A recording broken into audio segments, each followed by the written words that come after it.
High করছি। আজ 15ই August, আজ আমাদের সকলের প্রিয় মাতৃভূমির স্বাধীনতা দিবস। দেশ জুড়ে স্বাধীনতার 75 বছর পালিত হচ্ছে। আজ আমাদের গল্পে তাই ইন্ডিয়ান আর্মি থাকবে না এবং ইন্টারন্যাশনাল বর্ডার থাকবে না, এটা তো হতে পারে না। তাই আজকে আমাদের গন্তব্য হলো আমাদের উত্তর চব্বিশ পরগনার খুবই একটি পরিচিত ট্যুরিস্ট স্পট টাকির উদ্দেশ্যে। Good morning, Rider Ajay YouTube চ্যানেলে আপনাকে স্বাগত জানাই। আমি আপনাদের হোস্ট অজয়। আজ একটা ব্র্যান্ড নিউ ডেতে একটা ব্র্যান্ড নিউ ব্লগে আপনাদের ওয়েলকাম করছি। আমার হোমটাউন সোদপুর থেকে টাকির ডিস্টেন্স হলো 70 কিলোমিটার আর সময় লাগবে অ্যাপ্রক্সিমেটলি 2 ঘন্টা 15 মিনিট। কিন্তু যদি বৃষ্টি না হয়, এবং আমি 200% কনফার্ম যে বৃষ্টি হবে। তার কারণ হলো সকাল থেকেই মেঘাচ্ছন্ন পরিবেশ এবং লাস্ট 2 দিন ধরে বৃষ্টিপাত হয়েই চলেছে, নিম্নচাপের বৃষ্টি। এটা একটু কয়েক ঘন্টার জন্য বিরাম নিয়েছে, সেই সুযোগে আমরা বেরিয়ে পড়েছি বাড়ি থেকে। এখন রৌদ্রোজ্জ্বল পরিবেশ, কিন্তু বৃষ্টির পূর্বাভাস দেখেই নিয়েছি। এখানেও কলকাতা এবং শহরতলি সমস্ত এলাকাতেই বৃষ্টির পূর্বাভাস আছে। বৃষ্টির পূর্বাভাস থাকা সত্ত্বেও মনের মধ্যে এক রাশ দেশভক্তি নিয়ে এগিয়ে চলেছি টাকির উদ্দেশ্যে। টাকি যাওয়ার জন্য আজ আমরা যে রুট ম্যাপটা নেব, সোদপুর থেকে মধ্যমগ্রাম থেকে বাদু রোড হয়ে সোজা চলে যাব আমরা টাকি রোডে। টাকি রোড থেকে বসিরহাট হয়ে সোজা টাকি। এই বাঁদিকে যে সুবিশাল আপনি গেটটা দেখতে পাচ্ছেন, এটাই হলো ধান্যকুড়িয়া রাজবাড়ি। একসময় এখানে অ্যালাউ করতো সবাইকে, ট্যুরিস্টদেরকে, কিন্তু এখন অ্যালাউ করে না। এটার জন্য আপনাকে লোকাল অথরিটির কাছে অথবা লোকাল থানা থেকে পারমিশন করাতে হবে, তারপরেই আপনি এখানে এন্টার করতে পারবেন। বেসিক্যালি ভ্রমণপ্রিয় মানুষরা শীতকালেই বেশি টাকি ভ্রমণ করে। কিন্তু আপনাকে আরেকটা ইনফরমেশন জানিয়ে রাখি, যদি আপনি দুর্গাপুজোর বিসর্জনের দিন এই টাকিতে বা বসিরহাটে ইছামতি নদীর তীরে আপনি প্রেজেন্ট থাকতে পারেন, তাহলে একটা অনবদ্য যে মেমোরিজের সাক্ষী হতে পারবেন। তার কারণ হলো 2 বাংলা, এপার বাংলা এবং ওপার বাংলা, অর্থাৎ পূর্ব বাংলা এবং ভারতবর্ষের সমস্ত ঠাকুর একই সঙ্গে বিসর্জন হয়। সেদিন ইছামতি 2 দেশকে প্রায় মিলিয়ে তোলে একই সঙ্গে। এই অনবদ্য দৃশ্যটি দেখার জন্য আপনাকে একটু সময় নিয়ে তাড়াতাড়ি পৌঁছে যেতে হবে টাকি অথবা বসিরহাটে। বেসিক্যালি টাকিতে গেলে আরও ভালো ফিল পাবেন আপনি, এবং সেই অনবদ্য একটা বিসর্জন যদি আপনারা দেখেন, সেটা আপনার লাইফ টাইম মেমোরি হয়ে থাকবে, এটুকু কথা দিতে পারি। সোজা রাস্তাটি চলে গেছে হাসনাবাদ, বাঁদিকে আমরা চলে যাব টাকি রাজবাড়ি ঘাট, আর ডান দিকে রাস্তাটা চলে গেছে সোজা টাকি স্টেশনের উদ্দেশ্যে। আপনি যদি নিজের 4 হুইলার বা 2 হুইলার ছাড়াও টাকি আসতে চান, সেক্ষেত্রে আপনার কাছে আরেকটি বিকল্প হলো ট্রেন।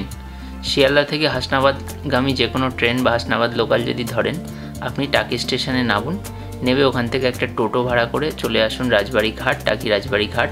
টাকি রাজবাড়ি ঘাট থেকে একটা 400 বা 500 টাকার বিনিময় ভালো করে দরদাম করে এবং কোন কোন স্পট আপনাদেরকে দেখাবে ঘুরিয়ে, সেগুলি ডিটেলসে আলোচনা করে একটি টোটো নিয়ে নিন। 400 বা 500 টাকা ম্যাক্সিমাম আপনাকে পে করতে হবে। সম্পূর্ণ তারা আপনাকে টাকি ঘুরে দেখিয়ে দেবে, এখানে কি কি আছে, কি কি আপনি দেখতে পাবেন, সবটাই দেখিয়ে দেবে। টাকিতে এসে আপনারা যে জিনিসগুলি দেখবেন, মেন যে জিনিসগুলি, সেগুলোই আমি আপনাদের বলে দিচ্ছি। তাছাড়াও একাধিক জিনিস আছে টাকিতে দেখার, প্রায় 10 থেকে 12টা স্পট আপনি ঘুরতে পারবেন। তার মধ্যে মেন জিনিসগুলো হলো টাকি রাজবাড়ি ঘাট, এটাই হলো মেন অ্যাট্রাকশন এখানকার। তারপরে আপনি ওখান থেকে মিনি সুন্দরবন চলে যাবেন। ওখান থেকে ফেরার সময় বা যাওয়ার পথেই আপনি দেখে নিতে পারেন বিসর্জন সিনেমার শুটিং স্পট, সেখান থেকে আপনি চলে যাবেন। সেখান থেকে আপনি দেখে নিতে পারেন ইন্ডিয়ান আর্মির এক্স মেজর জেনারেল শঙ্কর রায়চৌধুরীর বাড়ি, টাকি জমিদার বাড়ি, টাকি পিকনিক স্পট। এছাড়াও একাধিক গুরুত্বপূর্ণ জিনিস আছে টাকিতে, আপনারা ঘুরে দেখে নিতে পারেন। আপনারা যদি নিয়মিত আমার চ্যানেলের দর্শক হয়ে থাকেন, তাহলে আপনাদের কাছে একটা বিনীত অনুরোধ যে প্লিজ আমার কন্টেন্টগুলো শেয়ার করে সবার কাছে পৌঁছে দিতে আমাকে সহযোগিতা করবেন। 2টো গাড়ি আমাদের পার্ক করে আমরা সোজা যাচ্ছি। একটা বাড়ির মধ্যে গাড়িগুলো পার্ক করা হয়েছে এখানে, যেহেতু আগে পার্কিং অ্যালাউ নেই 2 হুইলার, তো দ্যাটস ওয়াই আমরা এখানে পার্ক করে আমরা এখন মিনি সুন্দরবনের দিকে এগিয়ে চলেছি। এই যে 10 টাকা করে টিকিটের বিনিময় এখান থেকে আপনি যেতে পারবেন সুন্দরবন আপনি ফিলিংস পেতে, যেটা হলো আমাদের গোলপাতার জঙ্গল, যেটাকে মিনি সুন্দরবনও বলা হয়। আর চেকপোস্ট যেখানে এন্ট্রি করলো আমাদের আধার কার্ড সব জমা নিয়ে নিল, 4 জন ছিলাম, প্রত্যেকেই আধার কার্ড জমা নিয়ে নিয়েছে। নিয়ে এখানে একটা স্পেসিফিক নাম্বার দিয়ে দিয়েছে। সেই নাম্বারটা যখন আমরা আবার গিয়ে বলবো তখন আমাদের ডকুমেন্টসগুলো রিটার্ন করবে। ওখান থেকে ইঞ্জিন ভ্যানগুলো আসছে, যেগুলো 10 টাকা করে নিচ্ছে, নিয়ে সোজা আপনাদেরকে পৌঁছে দেবে এই পয়েন্টে এসে, যেখান থেকে আপনি টিকিট কেটে এখানে পুরোপুরি এটা বিএসএফের আর তত্ত্বাবধানে আছে। এই যে স্টার্ট হলো এখান থেকে মিনি সুন্দরবনের রাস্তা, রোমাঞ্চকর একটা রাস্তা, চারিদিকে সুন্দরী গড়ান গেওয়া, তার মাঝখান থেকে আমরা চলেছি। এই মুহূর্তে মিনি সুন্দরবনের দিকে এগিয়ে চলেছি, আর দুপাশে মোটামুটি সুন্দরী গড়ান গেওয়ার গোলপাতার জঙ্গলই বেশি দেখছি। আর এখানে যেহেতু দক্ষিণ রায়ের কোনো দেখা নেই, মানে দেখা পাওয়ার কোনো সম্ভাবনাই নেই, সেহেতু এখানে বুক ফুলিয়ে ঘুরে বেড়াচ্ছি, কোনো অসুবিধা নেই। আর সাহস একটু বেড়ে গেছে যখন শুনেছি এখানে বাঘ নেই, তো অসুবিধা নেই, আপনারা ঘুরে যেতে পারেন একটা ছুটির দিনে। আর বৃষ্টি ভেজা দিন পুরোপুরি। আজকের ব্লগিংটা প্রপারলি কমপ্লিট করতে পারবো কি না ভীষণ সন্দেহ আছে সেই বিষয়ে, কারণ পুরো ট্রিপটায় মানে শুধু রাস্তায় ধারে দাঁড়িয়েই কেটে গেছে, সেইভাবে সেই অর্থে শ্যুটও করতে পারিনি। এই জাস্ট এখানে টাকিতে এন্টার করেই ফার্স্ট এই একটা পয়েন্ট, যেটা আমাদের মিনি সুন্দরবন, এখানে এন্টার করছি এখন। দারুণ পরিবেশ, এখানে প্রচুর লোক সমাগম হয়েছে। আজকে 15 আগস্ট ছুটির দিন আছে, সেই অর্থে প্রচুর লোক সমাগম হয়েছে। এখানে একটা রেস্ট পয়েন্ট আছে, এই দেখুন রেস্ট পয়েন্টের এমনই অবস্থা যে বৃষ্টি হলে কনফার্ম ভিজবেন।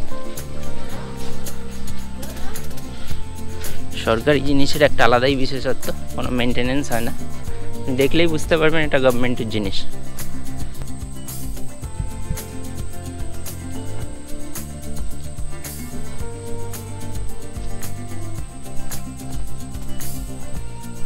চারিপাশটা ম্যানগ্রোভ জঙ্গল দিয়ে ভর্তি, আর ওই দিকে যে ল্যান্ডস্কেপটা দেখতে পাচ্ছেন ওটাই আমাদের প্রিয় এবং পার্শ্ববর্তী দেশ বাংলাদেশ। যদি বাংলাদেশ থেকে কেউ দেখতে পাচ্ছেন আমাকে হাই করছি, কোনো সাবস্ক্রাইবার যদি দেখতে পান অবশ্যই কমেন্ট করে আমাকে জানাবেন যে বাংলাদেশ থেকে আমাকে দেখা যাচ্ছে কিনা। এখানে বসে আছি, অবশ্যই আশা করা যায় কেউ দেখতে পাচ্ছে, কিন্তু জানি না দেখতে পাবে কিনা, না দেখারই চান্স কম।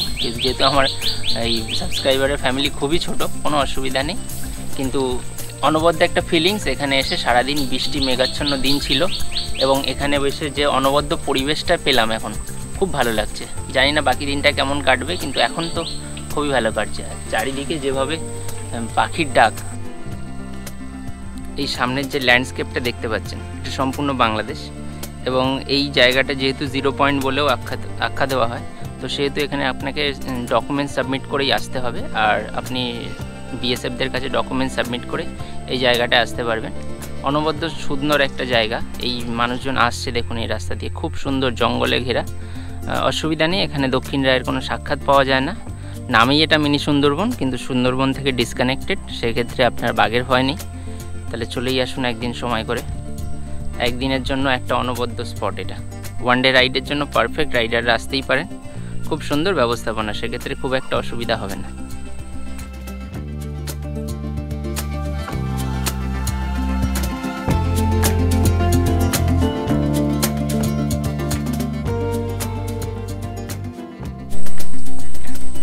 এই যে মিনি সুন্দরবনের আরেকটা সাইড, এখানে এই যে নিচে জল পুরো ভরে গেছে, দেখছেন কি ফ্লোতে জল আসছে, পুরোটাই ভরে যায় এখানে জলে।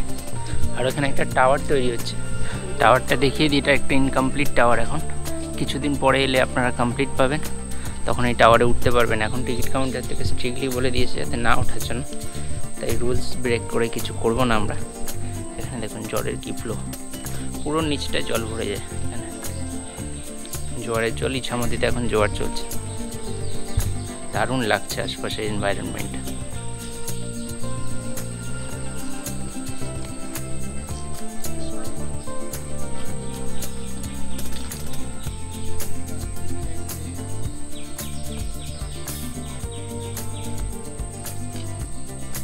এখন আমরা দাঁড়িয়ে আছি সেই বিখ্যাত সিনেমা হয়েছিল যেটা বিসর্জন সিনেমা, বিখ্যাত চলচ্চিত্র পরিচালক কৌশিক গাঙ্গুলি আর আবির চট্টোপাধ্যায় ছিল এই সিনেমাতে। সেই সিনেমার বাড়িটা, যদিও সিনেমাটা আমার দেখা নেই, তবুও বেশ কিছু সিন আমি এখানে আসার আগে দেখছিলাম, খুব ভালো লাগছিল।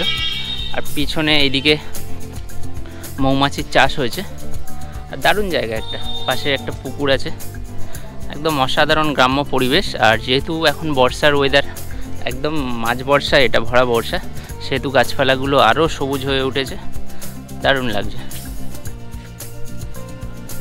অসাধারণ এখানকার ভাইবসটা খুব ভালো।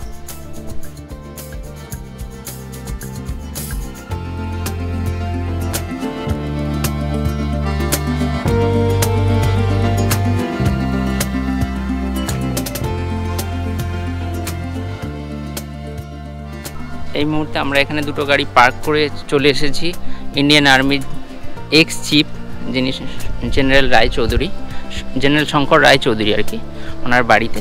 এই বাড়িতে দুর্গাপুজো হয় খুব আড়ম্বরের সঙ্গে এবং উনি এই সময় আসেনও। আর এই বাড়ির ঠিক পিছন দিকেই দুর্গা দালান আছে এবং দুর্গাপুজোর সময় এলে এখানে খুব ভালো লাগবে। এবং এখন দেখছি যে ঠাকুর তৈরির কাজ চলছে। এখন দাঁড়িয়ে আছি ইন্ডিয়ান আর্মির এক্স জেনারেল চিফ শঙ্কর রায়চৌধুরীর বাড়িতে এবং তারই বাড়ির দুর্গা মন্দির এটা। এখানে দুর্গাপুজোর সময় খুব আড়ম্বরের সহিত দুর্গাপুজো পালন হয়। আর এটাই ওনার বাড়ি। আগে এই বাড়িটা দোতলা ছিল, পরবর্তীকালে একতলা এক্সটেন্ড করা হয় তিনতলা। দুর্গাপুজোর সময় এলে আপনারা ওনার সঙ্গে দেখা হয়ে যেতে পারে, উনি আসেন এখানে।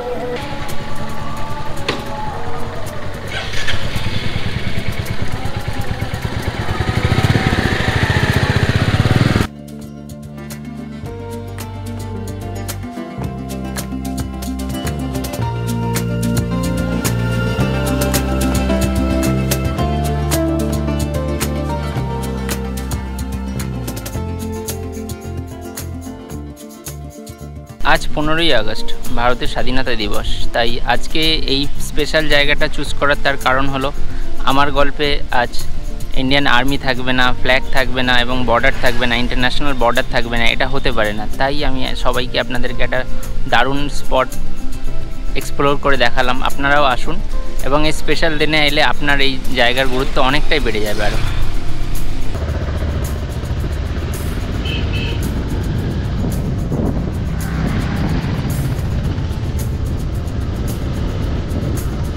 এখন টাকি পিকনিক স্পটের দিকে এসেছি। এখানে আপনারা বিশেষ বিশেষ দিনে ভাড়া করে পিকনিক করতে পারেন। দারুণ লাগবে এই স্পট বুকগুলো করে আপনি যদি পিকনিক করেন। আর পাশে এরকম ইছামতি নদী আর নিচ দিয়ে জল চলে এসেছে, দেখুন, অনবদ্য লাগবে আপনার।